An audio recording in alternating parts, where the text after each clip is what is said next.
सदर Donald Trump ने कहा है कि वो इस साल क्रिसमस से पहले अफगानिस्तान से तमाम अमरीकी फौजियों को वतन वापस लाना चाहते हैं। इस ख्वाहिश का इजहार उन्होंने ट्विटर पर अपने एक बयान में किया।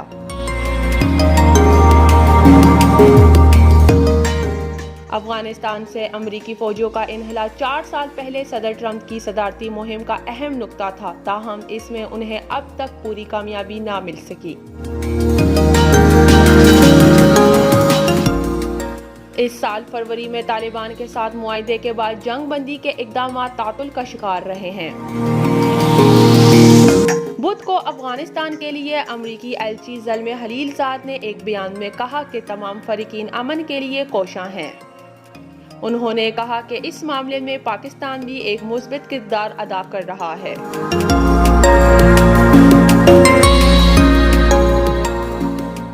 अफगानिस्तान में आज भी अमेरिका के 8,600 फौजी तैनात हैं। नौशीन, sportsstory.news।